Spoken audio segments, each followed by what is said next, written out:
Okay, चलिए दोस्तों शुरू करते हैं chapter 1 class science chapter 1। Chapter 1 का जो नाम है केमिकल रिएक्शन एंड इक्वेशन। ठीक है, तो अभी ये चैप्टर को हम लोग डिटेल्स में देखते हैं, इसको नोट्स को देखेंगे और डिटेल्स में इसको हम लोग समझेंगे। सबसे पहले चलिए देखते हैं केमिकल रिएक्शन क्या होता है। ठीक है, केमिकल रिएक्शन। ठीक है, केमिकल रिएक्शन, अभी देखिए केमिकल रिएक्शन का मतलब है the transformation of chemical substance. Transformation का मतलब है केमिकल सब्सटेंस में चेंजेस आएगा into another chemical substances is known as chemical reaction.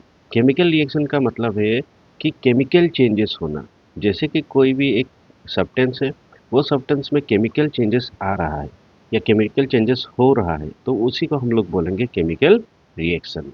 Chemical changes को ही हम लोग बोला जाता है केमिकल रिएक्शन।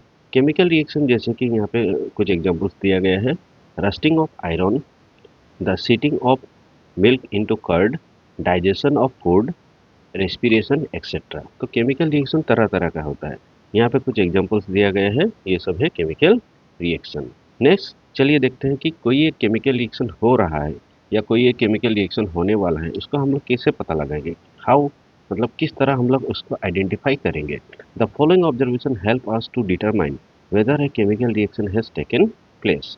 पहला चेंजेस है चेंज इन स्टेट। अगर कोई अगर कोई भी चीज़ जैसे कि सॉलिड, सॉलिड से अगर वो लिक्विड में कन्वर्ट हो रहा है, देन फिर लिक्विड से वो गैस में कन्वर्ट हो रहा है, देन हम लोग उसको बोल सकते हैं कि ये केमिकल रिएक्शन हो रहा है।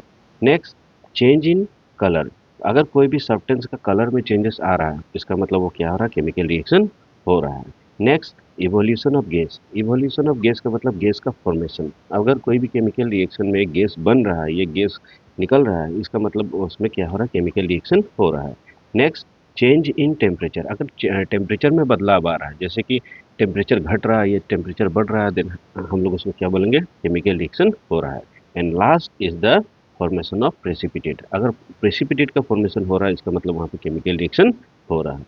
ओके, नेक्स्ट चलिए समझते हैं केमिकल इक्वेशन क्या होता है।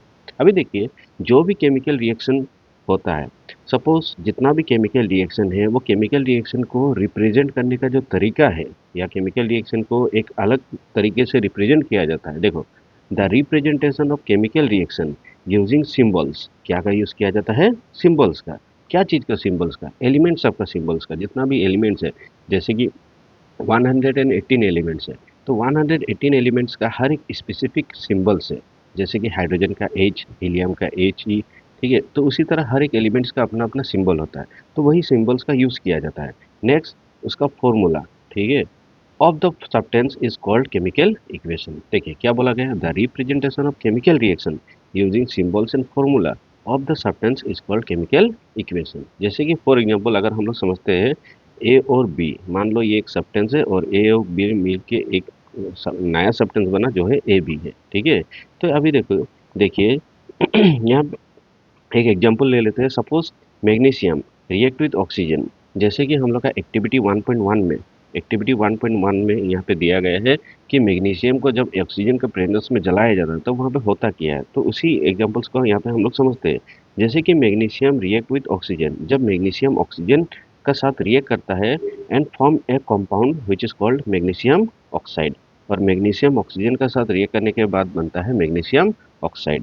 अगर इसको हम लोग ऐसे लिखे जाएंगे तो ये सेंटेंस में बहुत ही ज़्यादा लंबा हो जाता है, तो इसीलिए इसको सेंटेंस में ना लिख कर हम लोग इसको क्या करेंगे, फिर देखिए ये है वर्ड इक्वेशन, इसको बोला जाता है वर्ड का इक्वेशन।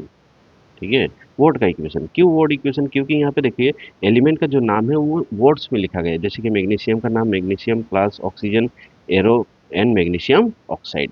तो अभी देखिए, अभी इसको और ज़्यादा इंफॉर्मेटिव या और ज़्यादा बेहतरीन या और ज़्यादा अच्छा बनाने के लिए यहाँ पे क्या किया जाता है, सिंबल्स और फॉर्मूला का यूज़ किया जाता है। जैसे कि मैग्नीशियम का सिंबल हम लोग यूज़ करेंगे Mg और ऑक्सीजन का यूज़ करेंगे O2, तो बनता है मैग्नीशियम ऑक्साइड। तो इस तरीके से ये कंपाउंड बनता है और इसी को बोला जाता है केमिकल इक्वेशन।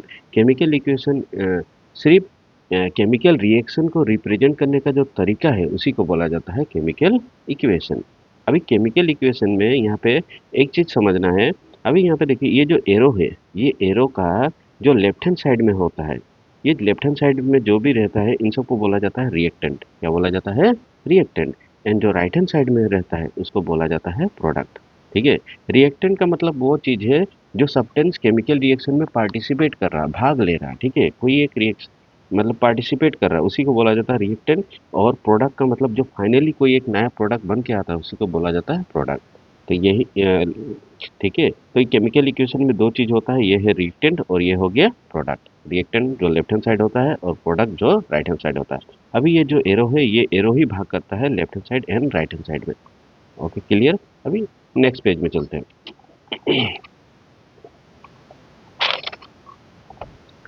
नेक्स्ट देखिए केमिकल इक्वेशन।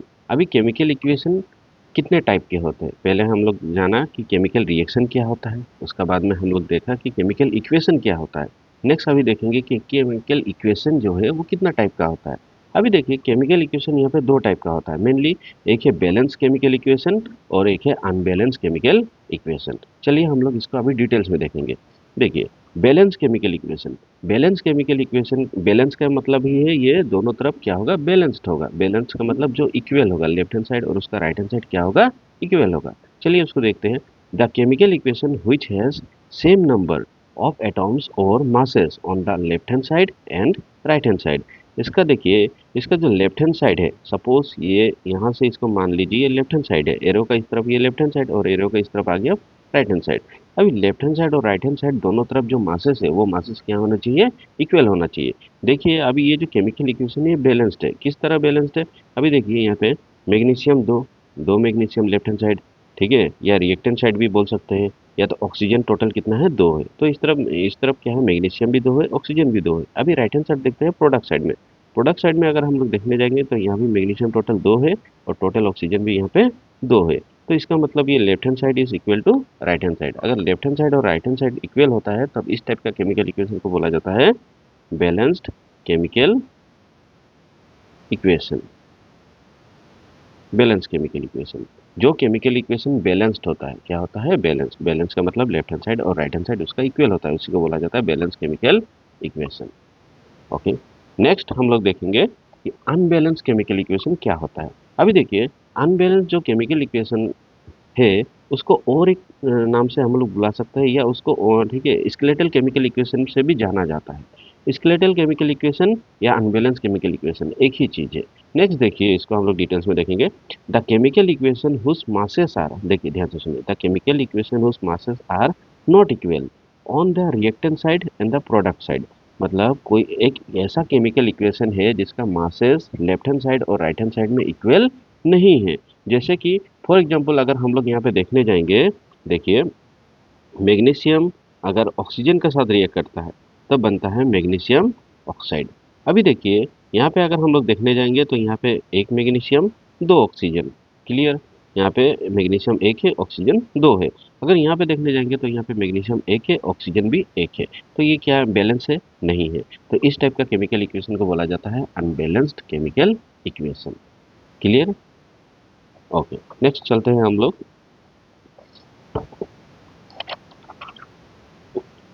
अभी देखिए यहाँ पे सेम जिस तरह मैंने एग्जांपल को समझाया, जैसे कि मैग्नीशियम जब ऑक्सीजन के साथ रिएक्ट करता है तब बनता है मैग्नीशियम ऑक्साइड। अभी देखिए यहाँ पे रिएक्टेंट साइड और प्रोडक्ट साइड में क्या ये इक्वल है? ये इक्वल नहीं है। क्योंकि ये इक्वल नहीं है, क्यों नहीं है? क्योंकि इसका मासेस जो है लेफ्ट हैंड साइड और राइट हैंड साइड इक्वल नहीं है। नेक्स्ट हम लोग देखेंगे, ठीक है, heat and trial method. Heat and trial method क्या होता है? ठीक है, अभी देखो the method of balancing the chemical equation, A balancing the method of balancing A chemical equation. ध्यान से सुनिए, कोई भी एक ऐसा मेथड है, ठीक है, एक ऐसा मेथड है जो मेथड से हम लोग केमिकल इक्वेशन को इक्वेशन सबको बैलेंस करते हैं, उसी को बोला जाता है हीट एंड ट्रायल मेथड। ध्यान से सुनिए, देखो the method of balancing a chemical equation is called heat and trial method. As we make trials to balance the chemical equation by using the smallest whole number coefficient. यहाँ पे smallest whole number coefficient का use किया जाता है जैसे कि n, ठीक है। अभी यहाँ पे 1 का यूज़ नहीं किया जाता क्योंकि अगर कोई भी चीज़, ठीक है, जैसे कि mg एक है, ठीक है, देन ये अकेला ही, मतलब ये अकेला है तो यहाँ पे 1 हो गया, ठीक है, तो इसीलिए 1 का यूज़ नहीं किया जाता। यहाँ पे directly 2 3 4 5 dot dot dot dot, ठीक है, ये यूज़ किया जाता है। ठीक है। नेक्स्ट देखिए writing symbols of physical states. अभी देखिए ध्यान से सुनिए, writing symbols of physical states का मतलब क्या है? To make a chemical equation, ध्यान से सुनिए, हाँ, to make a chemical equation more informative, कोई भी केमिकल इक्वेशन को और ज़्यादा इन्फॉर्मेटिव बनाने के लिए क्या किया जाता है? उसका फिजिकल स्टेट्स, जैसे कि फिजिकल स्टेट्स क्या क्या होता है? There are three physical states, solid, liquid and gas. तो ये फिजिकल स्टेट्स का रिप्रेजेंटेशन किया जाता है, जैसे कि कोई चीज़ सॉलिड है तो हम लोग, ठीक है, एस बोलेंगे, कोई चीज़ लिक्विड है तो एल बोलेंगे, और कोई चीज़ गैस है तो एस बोलेंगे, जैसे कि जी बोलेंगे। जैसे कि देखिए, इस to make a chemical equation more informative, the physical states of reactants and products are mentioned along with their chemical formula. Chemical formula तो लिखा जाता है, साथ ही साथ उसका क्या लिखा जाता है? फिजिकल स्टेट्स भी दिखाया जाता है। जैसे कि फॉर एग्जांपल, सॉलिड के लिए लिखा जाता है एस, लिक्विड के लिए लिखा जाता है एल, गैस के लिए लिखा जाता है जी, एक्वास के लिए, एक्वास का मतलब है सॉल्यूशन, जैसे कि सॉल्ट और वाटर का अगर सॉल्यूशन हो जाएगा तब हम लोग उसको बोलेंगे एक्वास बोलेंगे। एक्वास सॉल्यूशन, क्या सॉल्यूशन? Aqueous solution. नेक्स्ट है प्रिसिपिटेट। तो इस टाइप का हम लोग इसको रिप्रेजेंट करते हैं। नेक्स्ट अगर देखिए इसका केमिकल इक्वेशन को अगर हम देखने जाएंगे, जब आयरन, अभी देखो यहाँ पे आयरन क्या किया, वाटर के साथ रिएक्ट किया। यहाँ पे देखिए आयरन जो वाटर के साथ रिएक्ट किया, अभी देखो ये जो वाटर का फॉर्मूला है, ठीक है, बट ये अभी वाटर नहीं है, क्योंकि यहाँ पे दिया गया है ये क्या है? गैस है। क्या है? गैस। इसका मतलब वाटर वेपर यहाँ पे, ठीक है। तो यहाँ पे आयरन किसका साथ रिएक्ट किया है? Water vapour. क्या vapour? Water vapour. Water vapour के साथ रिएक्ट किया। अभी आयरन वाटर वेपर के साथ जो रिएक्ट करता है तब यहाँ पे बनता है, ठीक है, आयरन ऑक्साइड, ठीक है, एलोंग विथ यहाँ पे हाइड्रोजन गैस। तो यहाँ पे देखिए हाइड्रोजन को जी से रिप्रेजेंट किया गया है। नेक्स्ट देखिए कार्बन, ठीक है, कार्बन मोनोऑक्साइड। कार्बन मोनोऑक्साइड जो गैस है, ठीक है, कार्बन मोनोऑक्साइड जो गैस है, अगर ये वाटर के साथ रिएक्ट करता है, ठीक है, सॉरी नॉट वाटर, ये हाइड्रोजन के साथ रिएक्ट करता है। कार्बन मोनोऑक्साइड ये गैस है, ठीक है, और ये हाइड्रोजन एक गैस है। दोनों ही अगर आपस में रिएक्ट करेगा तो रिएक्ट करने के बाद जो कंपाउंड फॉर्म करता है डेट इज कॉल्ड मिथानॉल। इसको क्या बोला जाता है? मिथानॉल। तो मिथानॉल यहाँ पे जो भी बनता है वो लिक्विड का फॉर्म में बनता है। हम लोग को समझाना यही था कि हम लोग केमिकल इक्वेशन को और ज़्यादा इन्फॉर्मेटिव बना सकते हैं by using their physical states. Physical state जैसे कि सॉलिड, लिक्विड, गैस, ये सब होता है फिजिकल स्टेट्स। ओके, चलिए पहला पार्ट का यहाँ से ख़त्म करते हैं। Okay, thank you.